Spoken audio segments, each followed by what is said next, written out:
Écoutez Sirot Relek Yud Zain Sira sur la veille de Pessah. Alors, les années où la veille de Pessah tombe un Shabbat, comme cette année, le jeûne des premiers-nés, normalement, il a lieu la veille de Pessah. Là, il ne pourra pas avoir lieu Shabbat, donc du coup, on le reporte au jeudi d'avant Pessah. Et on ne le reporte pas au vendredi, parce qu'on évite de manière générale de faire des jeûnes le vendredi par rapport à Shabbat. Et donc, du coup, cette année, le jeûne des premiers-nés a lieu le jeudi avant Pessah. Et dans ce cas-là, on pourrait se poser une question. Quelqu'un qui a oublié de jeûner jeudi, est-ce qu'il peut toujours rattraper en se disant maintenant je vais jeûner vendredi? Puisque de toute façon, c'est la veille de Pessah qu'il faut jeûner. Et le jeudi, c'est pas la veille de Pessah, c'est un autre jour qui a été fixé pour rattraper. Alors moi j'ai oublié jeudi, je vais fixer vendredi, et vendredi je vais aussi rattraper. Est-ce qu'on a le droit de se dire une chose pareille? Parce que c'est vrai qu'on évite de fixer un jeûne le vendredi, mais de un, on évite de faire ça a priori et pour le grand public. Mais quand on le fait a posteriori, puisque là il n'avait pas prévu de faire ça, et en plus c'est pour une personne particulière, est-ce qu'on aurait le droit? Alors pour comprendre ça, il faut d'abord savoir en vérité pourquoi le jeûne il a été reporté au jeudi. On a dit parce que il y a Shabbat, alors on ne peut pas le faire le vendredi. Mais dans ce cas-là, si on jeûne jeudi, c'est parce qu'on est en train de rattraper. Et donc dans ce cas-là, si on a raté, alors on peut rattraper un autre jour. Ou alors non, on va dire autre chose. On va dire maintenant que le jeûne a été reporté, il a été reporté au jeudi.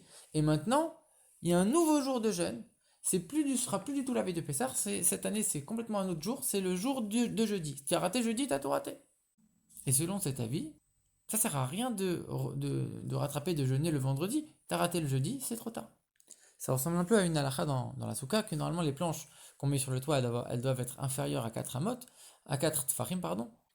S'il y en a une qui fait 4 fachim, même si on la penche, on la met perpendiculaire, au lieu de la mettre de manière parallèle, on change son orientation pour qu'il y ait moins de 4 fachim qui soient posés sur le toit. Alors il y a deux avis. Il y en a qui veut dire comme tu as changé l'orientation, c'est bon, tu as rattrapé si on peut dire. Et l'autre va dire non, de toute façon la planche elle est pas bonne, elle sera jamais bonne.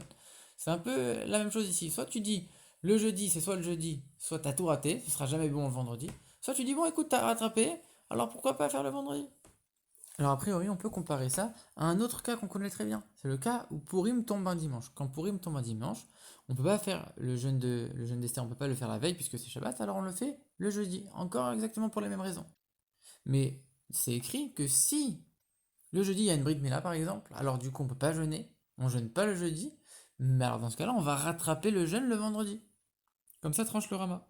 Et donc ça veut dire c'est un peu comme ce qu'on a dit. Ici, le jeûne du jeudi, il est là juste pour rattraper. T'as pas pu rattraper le jeudi, rattrape le vendredi. Donc a priori, ça devrait être pareil pour nous dans le jeûne des premiers-nés pour Pessah. Mais pourtant, on voit une preuve claire du contraire. On sait que le jeûne des premiers-nés, on a pris l'habitude de ne pas le faire. Ça veut dire qu'on a pris l'habitude de volontairement faire un sioum d'une maserhet, de terminer un traité talmudique le jour de ce jeûne-là. Comme ça, on va enlever ce jeûne-là. On va se rendre patour, se rendre exempt de ce jeûne-là. Et donc, du coup, même les années où ce jeûne il tombe le jeudi, on fait le sioum et après, on n'a plus besoin de faire le jeûne et c'est fini. Mais je comprends pas. Si tu me dis que le jeûne il est là pour rattraper, alors dans ce cas-là, si toi tu as fait le sioum le jeudi, alors t'as pas besoin de jeûner jeudi, mais tu dois encore rattraper le jeûne. Alors dans ce cas-là, jeûne le vendredi. Ou alors, on aurait dû dire autrement. Fais un sioum le jeudi et fais un sioum le vendredi. Comme ça, les 2 jours, tu te rends exempt de faire le jeûne. À ce moment-là, c'est fini. Et pourtant, on voit non. On voit que on fait le sioum le jeudi et c'est fini, on n'en parle plus. Donc ça veut dire qu'on a plutôt l'impression que c'est pas quelque chose qui est là pour rattraper. C'est en vérité, on a fixé de nouveau le jeudi. À partir du moment où tu as fini le jeudi, tu as enlevé le jeûne avec le sioum. Le jeudi, c'est fini. Et donc, c'est pas du tout comme le jeûne d'Esther avec Purim. Alors, il y en a d'autres qui ont voulu dire que le fait de faire le sioum, c'est pas là uniquement pour nous permettre de manger. C'est là pour vraiment remplacer le jeûne des premiers-nés. Le jeûne des premiers-nés, il est là pour qu'on se rappelle du miracle qu'il y a eu en Égypte. Et si maintenant on vient faire le sioum, c'est pour remplacer le jeûne, parce que le sioum aussi, il rappelle le miracle qu'on a eu en Égypte. Et donc du coup, l'effet qui est provoqué par le jeûne, il est également provoqué par le sioum. C'est un souvenir. Et c'est pour ça que si on a fait le sioum le jeudi, alors on n'a plus besoin de le faire du tout. On s'est rappelé du miracle et c'est fini. Parce que par ça, on s'est rappelé, donc on a fait le même effet que le jeûne. Alors il dit, ça c'est pas un avis qui fonctionne totalement. Et il explique pourquoi. Si tu es en train de me dire que juste avec un sioum, on fait exactement le même effet que le jeûne, alors on aurait dû fixer le sioum la veille de Pessah, c'est-à-dire le jour de Shabbat.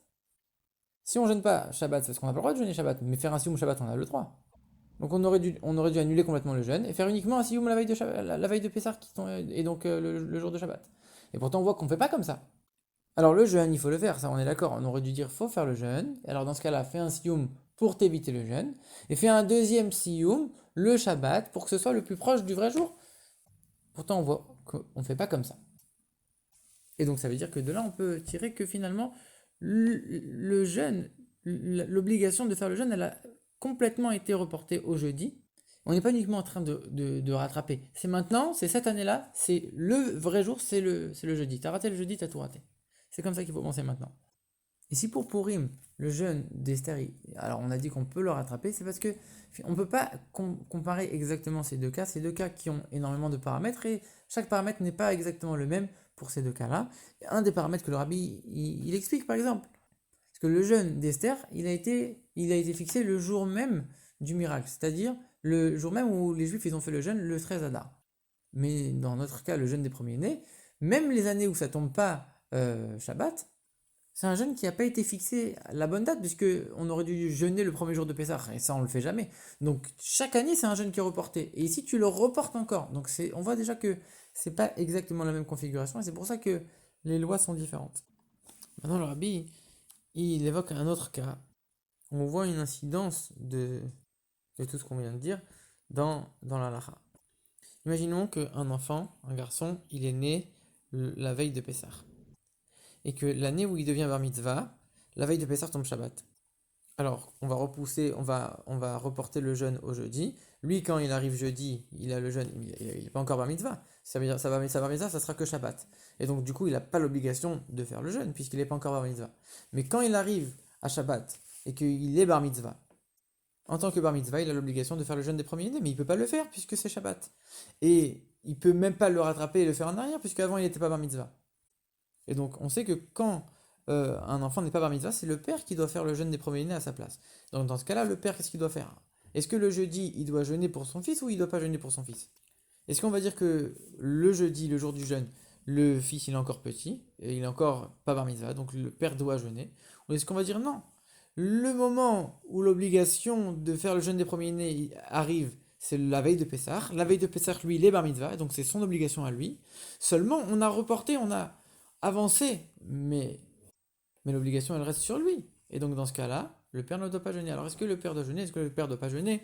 Et dans ce cas-là, si tu dis que le père ne doit pas jeûner, alors lui, l'enfant, comment il se rend quitte d'observer le jeûne des premiers-nés, puisqu'il ne peut pas le faire? Et donc, dans ce cas-là, c'est une année où il fera rien, ni lui ni le père ne fera le jeûne. Alors, comment ça se passe? Le rabbi, pour comprendre ça, il amène encore une fois le même exemple de Purim. Purim qui tombe dimanche, on fait le jeûne d'Esther le jeudi. Un enfant qui devient bar mitzvah, c'est son anniversaire, le Shabbat 13 Adar, le Shabbat qui est juste avant Purim. Alors lui, le jeudi, il n'est pas encore bar mitzvah, donc il n'a pas encore l'obligation de faire le jeûne. Est-ce que s'il jeûne, ça va lui compter comme s'il avait fait le jeûne d'Esther, ou est-ce que comme il est petit, ça compte pas? Ou alors, mais quand il arrive maintenant Shabbat, c'est la veille de Purim, il a l'obligation de faire le jeûne d'Esther, mais il l'a pas fait, il n'a pas pu le faire avant. Alors il donne même un autre exemple, il dit, dans les villes qui sont entourées de murailles, on doit faire Purim, c'est le 15 Adar. Et donc dans ce cas-là, si le 15 Adar tombe un Shabbat, eux ils doivent lire la Megillah la veille de Shabbat, le 14 Adar, donc le même jour que nous, le vendredi. Et si un enfant il est né le 15 Adar, et lui il devient bar mitzvah le Shabbat 15 Adar, alors quand ça arrive le vendredi 13, alors lui, il n'est pas encore bar mitzvah. Donc quand il va écouter la Megillah, est-ce qu'il va se rendre quitte ou est-ce que c'est que du chinour, il n'est pas encore bar mitzvah, donc on compte pas vraiment. Mais d'un autre côté, quand ça arrive Shabbat, c'est le vrai jour de Purim, et lui, il devient bar mitzvah, il a l'obligation d'écouter la Megillah. Et hier, il ne pouvait pas se rendre quitte de la Megillah qu'il a écouté hier, puisque hier, il n'était pas encore bar mitzvah. Alors comment ça marche? Alors le rabbi donne la réponse suivante. En fait, on voit que un enfant qui devient bar mitzvah, il doit étudier toutes les lois qui vont le concerner avant sa bar mitzvah. Il ne va pas attendre d'avoir 13 ans pour commencer à étudier toutes les lois qui le concernent. Ça sera trop tard. Après, ça arrive le jour où il a 13 ans et il ne sait pas quoi faire, c'est pas possible. Donc il doit tout étudier avant. Et c'est une obligation pour lui de tout étudier avant, pour préparer le jour où il sera bar mitzvah. Il dit c'est exactement la même chose ici. Il n'est pas encore bar mitzvah, mais il a l'obligation d'écouter la Megillah le vendredi avant. c'est avant sa bar mitzvah, mais cette année, le jour de Purim, il faut écouter avant. Et bien lui, comme il est bar mitzvah à Purim, mais qu'on a décidé que pour se rendre quitte de Purim, on doit écouter avant, et bien lui, il va se rendre quitte vraiment en écoutant avant. Et on va pas dire que c'est pas valable parce qu'il est encore petit, c'est comme s'il était chinour, c'est comme s'il avait écouté quand il avait 7 ou 8 ans. Et on va pas dire non plus qu'il n'a pas besoin de lire, parce que avant il n'était pas obligé, il était bar mitzvah. Après ça arrive, le jour de Purim c'est déjà trop tard, et alors il n'a pas besoin d'écouter ni avant ni après. On peut pas dire une chose pareille. Et donc du coup on dit que le vendredi quand il va aller écouter la Megillah, c'est exactement comme s'il avait écouté en tant que bar mitzvah. Si on peut dire. C'est-à-dire que son obligation c'est d'aller écouter avant. Et c'est pas uniquement pour le chinour, c'est vraiment, lui il doit faire comme ça, c'est sa mitzvah. Donc du coup on comprend la même chose pour le jeûne des premiers-nés. Il doit le faire le jeudi, même s'il n'est pas encore bar mitzvah, en tant que préparation au jour de Shabbat où il sera bar mitzvah et où il devra s'être rendu quitte du jeûne des premiers-nés. Donc dans ce cas-là, le fait qu'il a jeûné le jeudi, ça pourra marcher et le rendre quitte du jeûne des premiers-nés, même s'il ne devient bar mitzvah que 2 jours après.